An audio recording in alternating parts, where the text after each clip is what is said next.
10th year in a row, the Chongming Island is hosting an international bike race. This is a women bike race ahead of the World Cup that will be contested on Sunday. The Chongming Island is part of the Shanghai province. The island is promoted as eco-friendly, and that's why people love bicycle here so much. This is a 2.1 race on the international cycling calendar. 18 teams are participating with a total number of 95 riders. Last year's winner of the Tour of Chongming Island was Melissa Hoskins from Australia.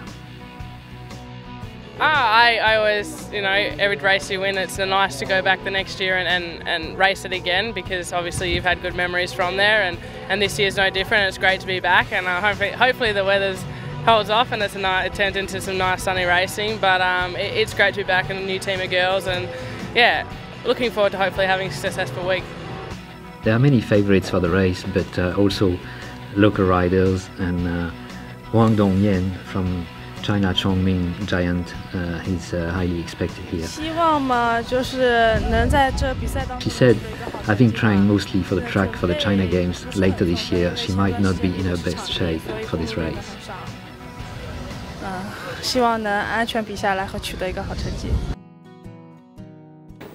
Let's have a look at the map of today's race. It's a pretty simple course with mostly straight roads and some headwind in the first third part of the stage, a U-turn including the first hotspot sprint, then the race will have some headwind, and it will be all ready for what everyone expects to be a bunch sprint. There are no King of the Mountains because the highest peak of the Chongming Island is only 4.5 meters above sea level. All the riders were talking at the start about bunch sprint, so there was a very few chance that it would be any other type of finish.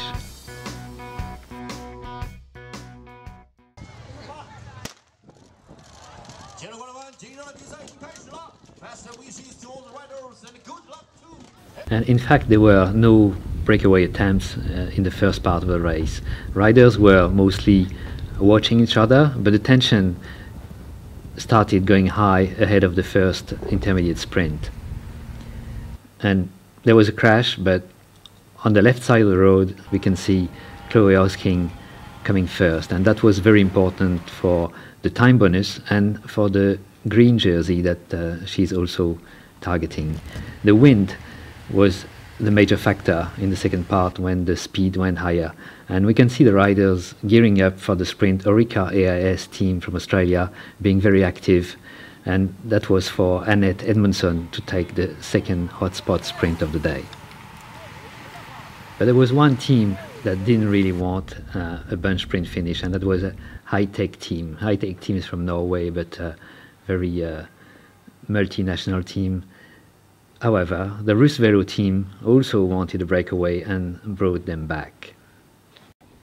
Teamwork is crucial when it comes close to a sprint, and we can see the speed going higher and higher, and that's how the riders have reached an average of more than 41 kilometers an hour. The high-tech team was not the only one who wanted a sprint. The Wiggle Honda team, working hard for Giorgia Bronzini, a former world champion who was also picked as a hot favorite. Bronzini was the wheel to follow for Lucy Garner, who was maybe not expected as a winner, but she took the right path, and Lucy Garner here in the middle of the road is definitely the fastest today. What a fantastic result this is for a girl who is only 18 years of age. Second is Chloe Hosking from Australia, and third is Oksana Kozonchuk from Russia. Just won stage one. How do you feel about that? Amazing, really. I'm just over the moon with that. I couldn't have asked for any more. I really wanted to get a podium in these three stages, and to have won today, yeah, I'm just so happy. Lucy Garner was the junior world champion for road racing in the past 2 years, and it's quite exceptional to see her winning as soon as she reaches the elite level. The best Asian rider is Kim Eun-hee from Korea. After finishing 13th in the stage, she took the honors, the best of the continent.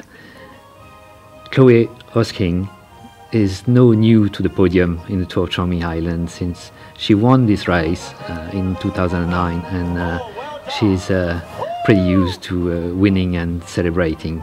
For Lucy Garner, it's the first time having the yellow jersey in a big international road race, and that's what she will have to defend tomorrow. Even she thinks this is going to be day by day, but now the responsibility of the race is on her shoulder as she leads over Chloe Hosking by only 1 second.